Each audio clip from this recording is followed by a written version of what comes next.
I am Päivi Pajukanta. I'm a professor of human genetics at the Department of Human Genetics. I'm also the director of genetics and genomics home area. So I'm involved in graduate student admissions and their education in our department.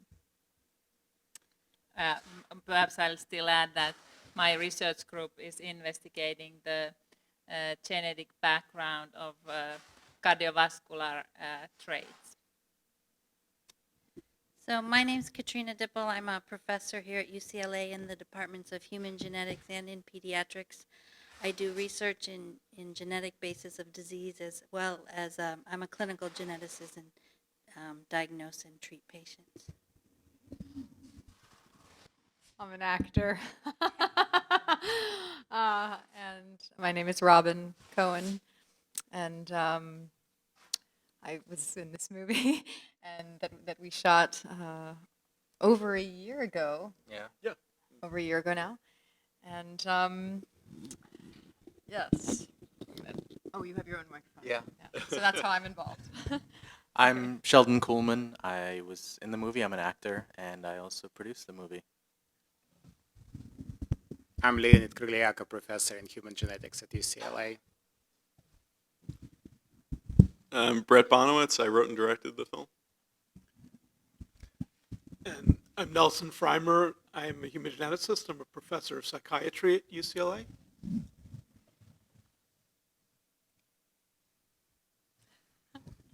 Questions? Good night. Questions?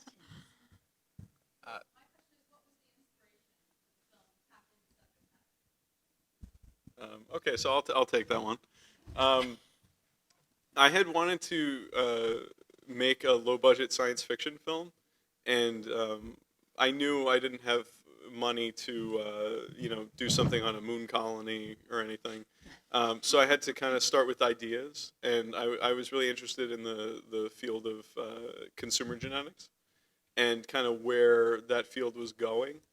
And so I kind of started in a strange place because I started by writing the stuff that takes place in the house, because I knew I wanted to have these two characters and I wanted to have them kind of be arguing about something where there wasn't really a good or a bad answer. I wanted to explore kind of a gray issue. And eventually I kind of came up with the idea for the company, The Perfect 46, and the film grew out of that. And, I was able to explore ideas at a lower budget without needing car chases and whatnot.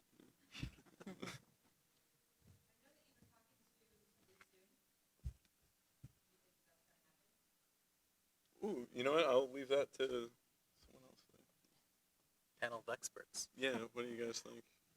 I mean, I guess it's interesting. So the film kind of walks the line in talking about it between rare genetic disorders for which, there is screening and has been screening, not quite in the way it's been depicted, but for individuals who think that they might be at risk of both getting a genetic disorder. That's been going on for quite some time. And then it talks about eliminating more common disorders, diabetes, Alzheimer's, where I think we're nowhere close and may never be close to having the technology to predict that. So I think it's kind of an interesting... Do we say Alzheimer's in the film? I didn't remember that. I'm not sure. Okay. There's diabetes. I'm Okay, not sure, yeah. Is it mentioned? Yeah. Okay, yes, but not mentioned by Jesse, right? Right. Right. So that's right. That's not what the Perfect 46 company though would be trying to eliminate necessarily. That's Jesse trying to engage what is meant to represent like a lay person in that scene. So that's talking more of just even knowing that you have the variant for Alzheimer's. Versus trying to eliminate it as a part of the company's like mission statement or anything. Sure. That's a really great question. I wish I could sum that up so that everybody could hear it. It has to do with the location of. I'm going to try to. It has to do with the location of Jesse's house in the middle of the woods. Can someone else sum this up? I don't know. Well, talk about the significance of the location, I It was guess. like a so. juxtaposition significance. between Yeah. the location and that setting as opposed to like the company and Right. what they're trying to do. That From- setting in nature, and does it speak to a Darwinistic aspect? From a production design standpoint, what we were trying to do with the two locations of having like while he's with the company, we were trying to make that very kind of minimal and sleek, kind of futuristic in some way. You know, just kind of removing everything that's not necessary. And once he kind of loses everything, we kind of moved away from having any sort of technology near him, and to have elements of nature kind of come in that you don't see in the other parts of the film. So I don't know that we were trying to do anything Darwinian with the design of that, but I like that. I like that interpretation. I think that's great. That's really good. Yeah. Yes?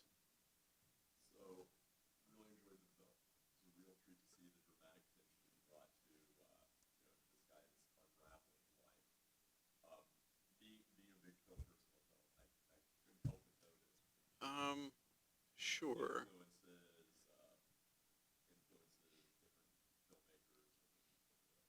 I mean, yeah, in terms of like cinematographers that like I really love, and I can't really speak on Marco's behalf, but like I love like Gordon Willis, like I think is really, really fantastic.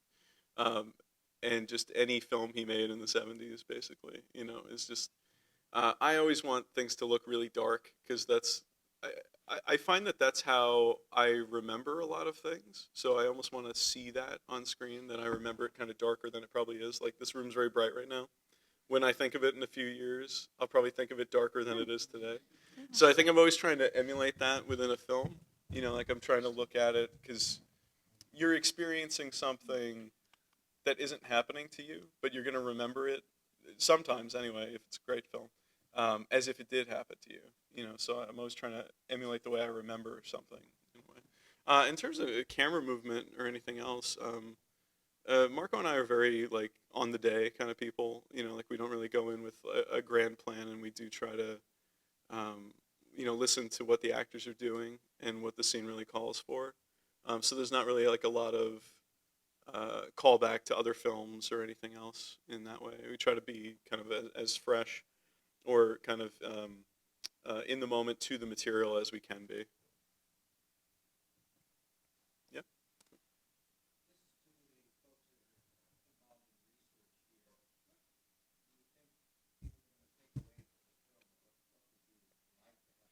I guess I would say I would like people to take away, we can get the data, but what all it means and all the implications of what the data means is not so simple,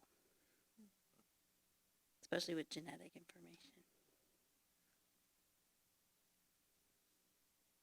I'm wondering if you've had any communication or reaction from direct-to-consumer genetic testing companies like 23andMe. I have had no direct contact with 23andMe. We did a panel at Stanford where there was a representative from Natera. So I've spoken to him.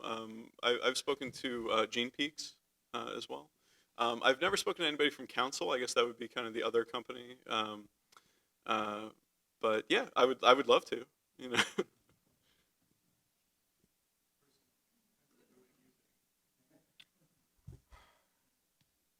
I mean, I guess so. Okay, so I mean, I guess which version of the service, but Like when it's going well. Version 1 or 2.0? but I mean, so for example, I mean, it's interesting that Tay-Sachs is the example that's chosen where it goes wrong, because that's probably one of the oldest examples of incredibly successful screening, right? Because that's a disorder that's unusually prevalent in Ashkenazi Jewish community. And there is actually something that was set up, I don't know how long ago, more than a decade, probably more like 2 decades ago when the gene was discovered, where in the Orthodox community in New York and in other places, people get tested and they get a number, and the number is in the computer, so nobody is stigmatized by their carrier status. And when they go to the rabbi that makes the matches, the rabbi just tells them you are or are not a good match, right? So it's something very much like this. And as a result, the prevalence of day-sex has dropped dramatically in those types of communities.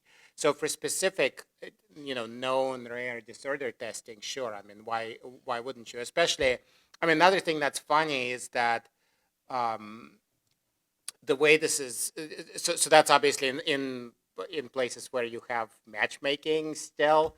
That's a very natural way of using the information. But there's a lot of the in vitro technologies that exist.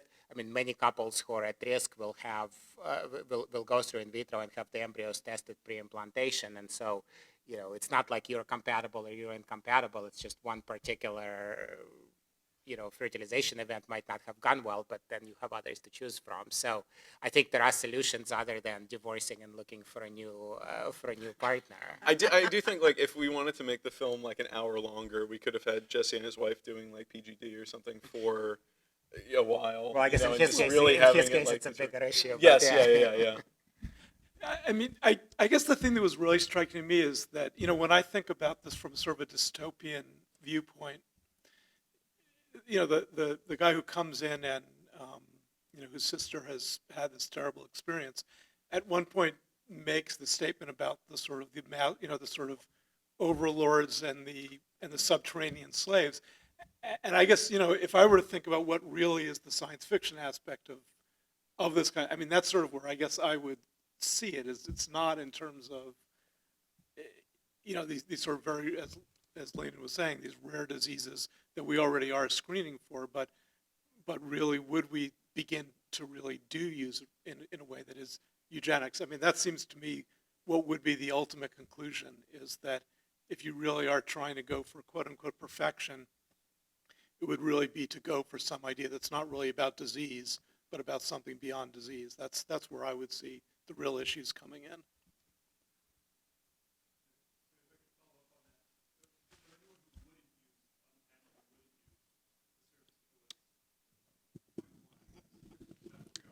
I tried OkCupid once and was very traumatized by the experience.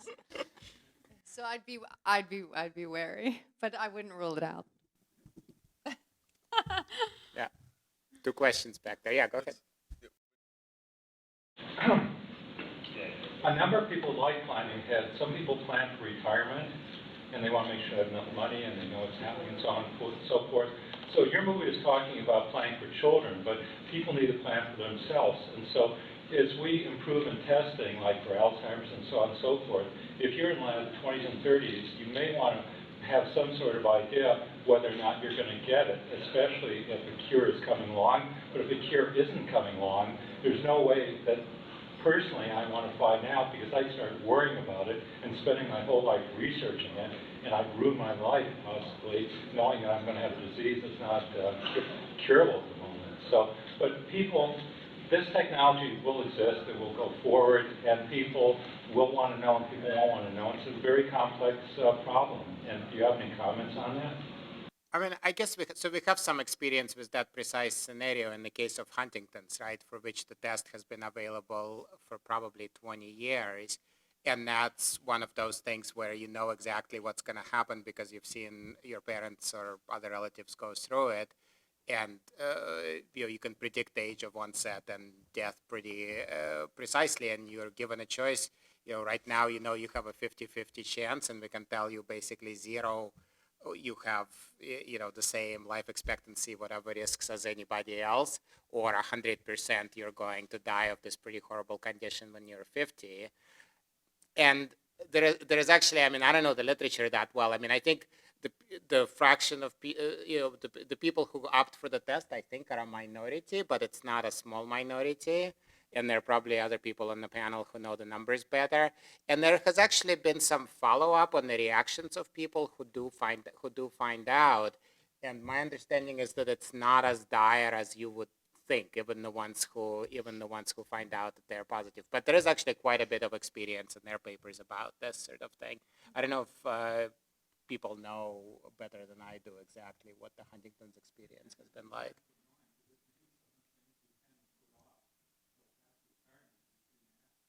Some people decide they're not going to have children if they're going to die when they're 50, and I mean there are all sorts of things that they think information is valuable.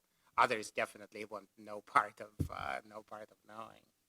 Right, yeah, it's a very personal decision, and it depends on, I mean, every individual has to make the decision for themselves.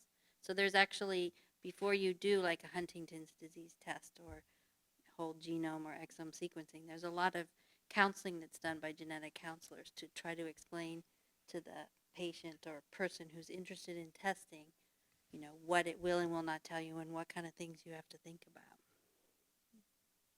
Yeah, I mean, I think that's a really important point that when making these kinds of decisions, you are dealing with, incredibly personal and powerful information, and so you need a lot of support, both before when you still have the choice of making the decision, and after when you found out, because you may not react anything like what you thought you were going to.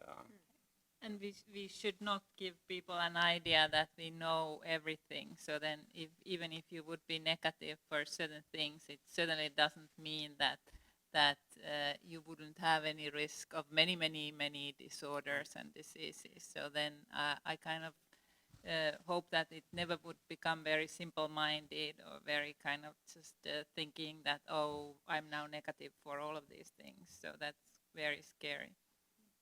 What is the percentage of how accurate is it pretty much 100% accurate, what the results of those tests? For Huntington's, it probably is pretty close. Pretty close Yeah. to 100% accuracy? Yeah, I mean, in fact, not only can you predict yes or no, but you could actually, based on the molecular information, tell somebody when with pretty good accuracy. So that's probably about as good an example as we'll ever have of something being predictive. So there's a lot of discussion of eugenics in this movie, and let's say it's not such a stretch of the imagination that this service could well exist in a few years. And if it was being used as it was, is that eugenics? I'll just be interested in your opinion. I think his point was that it can't happen in 20 or even 50. Oh no, I think this could happen in a couple of years. Yeah. Well, so I mean, I guess right now is a couple undergoing a genetic test to find out if they're both carriers of cystic fibrosis, and then going through pre-implantation genetic diagnosis. Is that eugenics? I mean, if that is, then certainly what's being depicted here is. I mean, I think it's such a loaded word because of the history that it's almost impossible to disentangle. Well, I mean, I think as Leonid said, I think there are some communities that actually have been practicing that. For example, with Tay-Sachs and some other mutations in the Orthodox community in some parts of the U.S. and other places, people who rely upon matchmakers are not allowed to, would not be allowed to, or would certainly be very strongly discouraged from marrying each other. Right, but I mean, I think so eugenics as it actually existed in, 20s, 30s, whatever, was both coercive in ways that we'll find completely unacceptable and scientifically, utterly bankrupt. There was not a shred of science behind what was actually being done. So, given that that's the history and that's what the word is kind of saddled with, I mean... Well, that was one of the things I believe in the conference scene that Jesse brings up of, like, does eugenics have to be a bad word? Because probably the most interesting part of my research was reading about the history of eugenics, and I'd love to make a film about that someday. There's a great book by Edwin Black called War Against the Weak. That's all about like the American history of eugenics. That is really, really fascinating. And I wanted to put so much more of that into the film, but like, it's sorry. No. Oh no, okay. It was just such an interesting thing to see. Like, well, if we have the science behind it, would we do it? And then is it the same thing or is it something different? Like how do we look at it? And I do feel also having it not come from a government, but having it come from a company, a private company. Where is that difference? You know what I mean? Like if Apple, Google, and Facebook have all of our info, like we trust that more than having it with the government. But why? Like where is that line? What's the difference?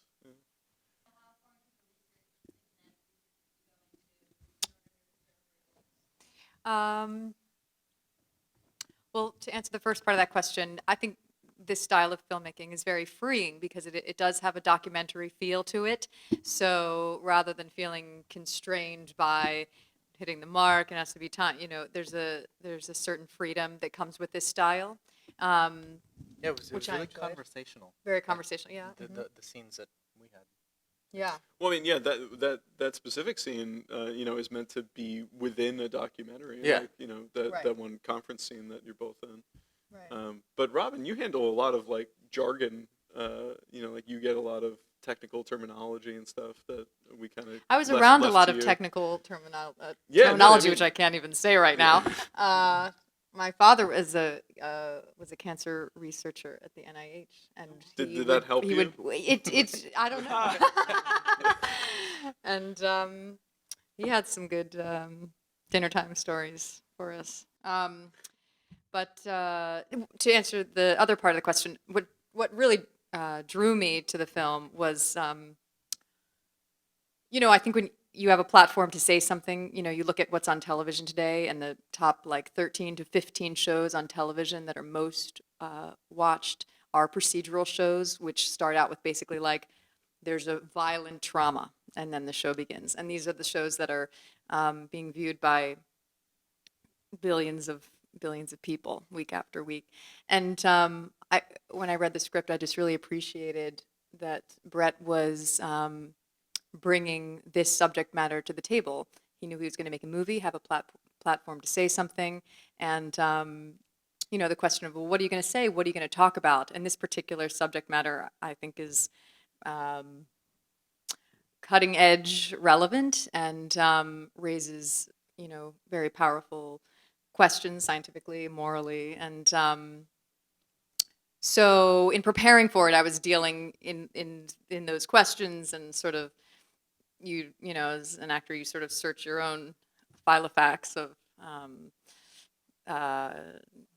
to render a character, but yeah. So, but that's what I found most compelling about this film, that it's talking about something that's happening now and that is going to affect our future. It's imminent. It's now and it's imminent. So, Sheldon. I concur.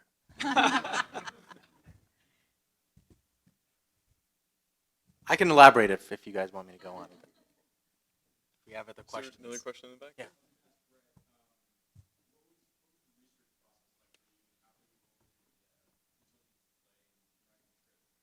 Okay.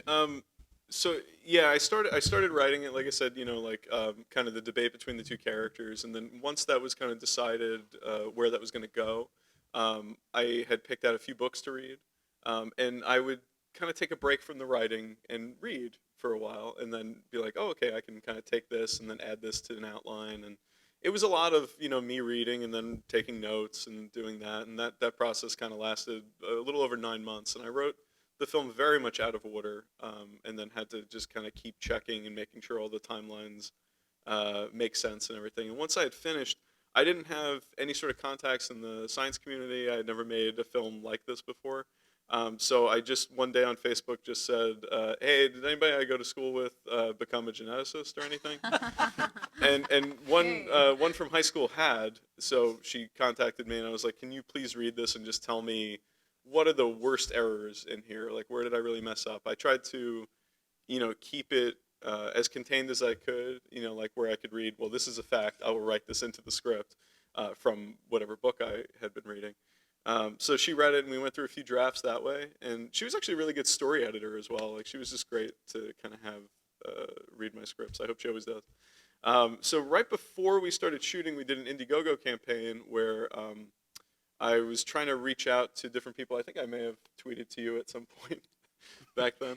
But I had read Kevin Davies' book, The $1,000 Genome, and I sent him and Misha Angrist, who wrote Here's a Human Being, sent both of them the same Twitter message. Kevin responded, and he read the script and kind of came on as like an unofficial consultant at that point. Only after we made the film did Misha Angrist have any sort of contact with me. But it was great to be able to talk to both of the people that I had read their books, and their books were very inspirational toward the film. To be able to make that kind of direct contact was really just kind of wonderful, especially to be able to do that before we went into production. So then after we wrapped the film, I was able to screen a work in progress cut of the film at the Consumer Genetics Conference last year in Boston. And we kind of screened it, and, like, kind of my opening statement to the film was, I'm bringing it here because I want you to tell me, like, what should we be correcting? Like, what's way off base? Is there anything? We still have time. There's still room to edit out, whatever we might need or fix. And we screened, and we didn't really have anything to change, and the screening went really well. And so then, we locked picture a few weeks after that.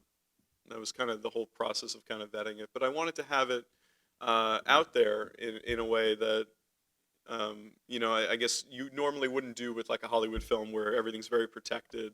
I wanted to just be very out there with the script and just have it be as vetted as possible, so that, I don't know, somebody doesn't laugh at something in the film 20 minutes in. So I had a question, which is not a genetics question, but a psychiatry question, which is that,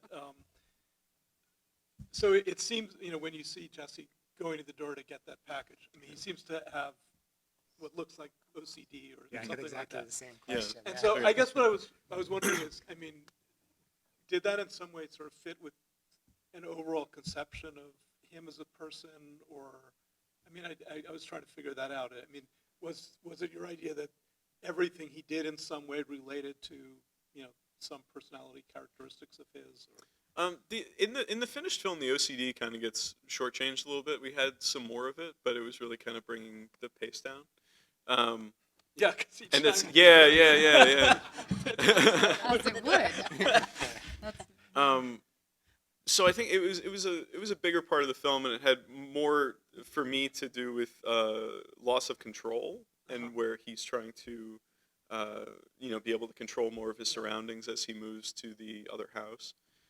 So I mean, he loses his company and his wife, two things that he says are his entire world earlier in the film, and then to try to have some semblance of control, he isolates himself and then tries to I don't know, just have I guess more control of his surroundings. But yeah, we had a little bit more of that kind of in the back half of the film that we lost in the editing process. With respect to OCD, I think you brought out that it was such a small percentage, but OCD tends to be, you want to be super perfect. And so I think that it was bringing out part of the perfectionism of OCD. Well, in a lot of the research I did on like different tech CEOs, like they all have a lot of different quirks, behavioral quirks mostly. So like I felt like,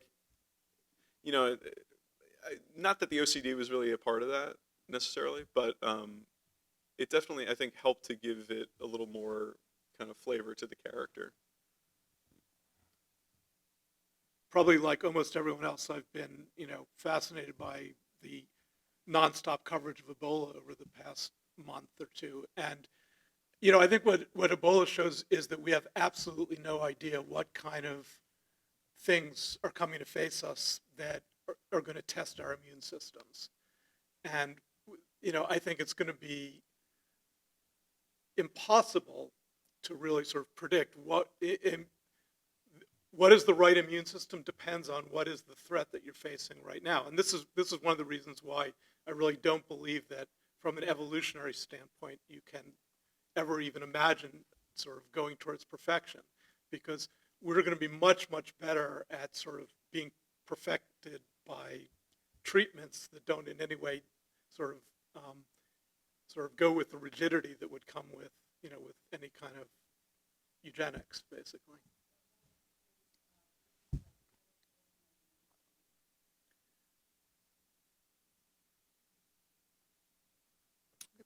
The question was, will mixed race decrease? I mean, there are certainly diseases that are more common within certain racial or ethnic groups, where the mutations in certain genes are enriched for various historical evolutionary reasons. So,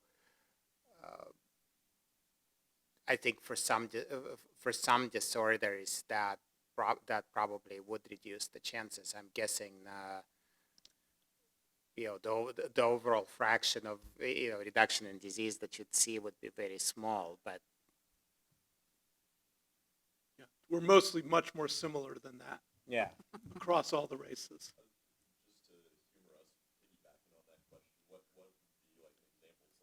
well, so cystic fibrosis, for example, is almost exclusively a Caucasian mutation. I mean, I don't know. Almost exclusively is maybe too strong, but I think the frequency of CF mutations, and it's largely like one mutation that happens to, or for some evolutionary reason we don't fully understand, rose to reasonably high frequency for a rare disease mutation.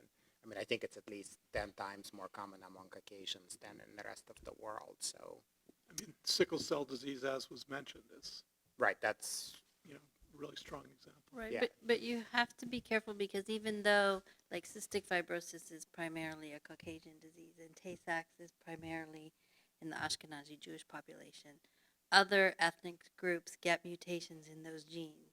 And actually, an example is Tay-Sachs because the Ashkenazi Jewish community screened so well for it, it basically disappeared from the Ashkenazi Jewish population, but then it started appearing in the Hispanic population because it wasn't screened for, and they had different mutations, but still mutations. So there's some diseases that are very common or mutations that are common in certain ethnic groups, but it doesn't mean the other ethnic groups are completely immune. And there is also a socioeconomic aspect, I guess, for many of these disorders too, like Ebola. So if you have a very high standard of healthcare, so its possibilities to spread are minimal. But in then Africa and so then where the healthcare is not similarly available and the standards of healthcare are unfortunately lower, so then there are more possibilities that it spreads, and it has nothing to do necessarily with the immunity of these individuals. So there's a socioeconomic issue too.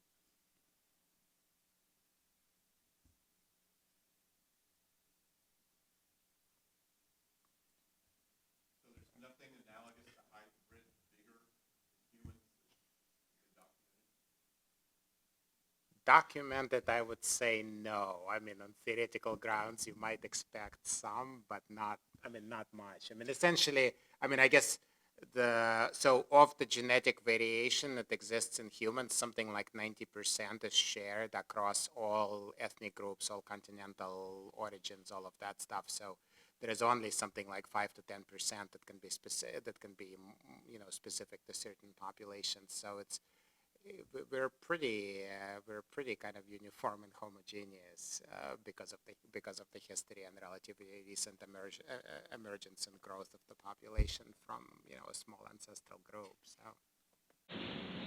Realize how different a single gene like Tay-Sachs, Huntington's, these disorders are versus common disorders like diabetes, schizophrenia, and etc. They're just a whole different ballgame. You really can't compare them.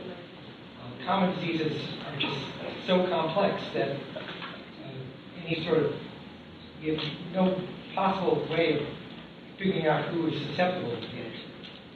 Some of these rare diseases that are single gene disorders that you can conceive of how successful, like the Tay-Sachs movement is. It's a dichotomy that.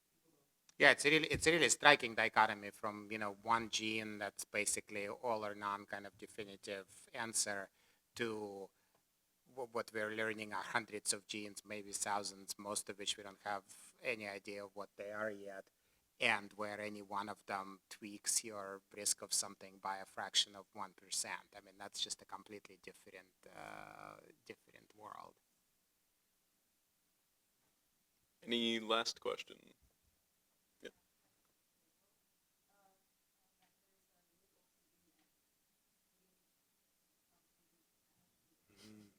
Okay. Yeah. It kind of bugs me, like when a movie this movie's meant to take place a few years into the future, just an undefined future. But like when you see production design that everything, if the movie takes place in 2025, everything is from 2025. You know what I mean? There's no remnant of any world that happened before that. So as part of the design for this film, I didn't want to have, I mean, if you have like the latest iPad or something in a film, it's out of date in a year, so why not just go out of date by 20 years? Just show that, what I mean? Like, and specifically the way that we show Jesse watching VHS, VHS has a texture to it, so that if he's watching stuff over and over again, you can see that. Whereas, like I think someone had suggested to me at some point, he should be watching that off of like a thumb drive or something. I was like, forget that. I was like, just have nothing, show nothing, and just have him be watching it, like without a remote even. He should just say, go back, go forward, go back. Like that. And then, exactly, he just keeps waving it, and then it rewinds, and you could do it that way too. But I wanted to have it be simple and feel like our actual world, like that was something like whenever there are like comparisons to Gattaca in this film, Gattaca seems to take place on another planet. Like it's isolated to a city. I don't know what's outside of that city or what that world is like outside. So by having things that you're familiar with, even though they might be, I think you said a really old TV, like my mother still has a tube TV. So I mean, she's still using that. People still use it. So I mean, like they're around. VHS player. There you go. Well, and no mobile anything. Yes, that's right. Yeah, and that was. But we do have Jesse's in a driverless car. Self-driving car. Yeah. So there's a touch of that too. Oh no! I mean, no one else gets out of the car. He's in the back of the car. That's that's a very subtle self-driving vehicle. Yeah. And that's another example though. We thought about having a very science fiction-y thing of having like, you've arrived, Mr. Darden. Like here, and we could have done that. But I think the film will age well by removing a lot of those things and just having it be just the essence of what we need. All right, thank you, everybody. Thank you. For coming. And thank you to the panel, too. Thank you, everybody. Great.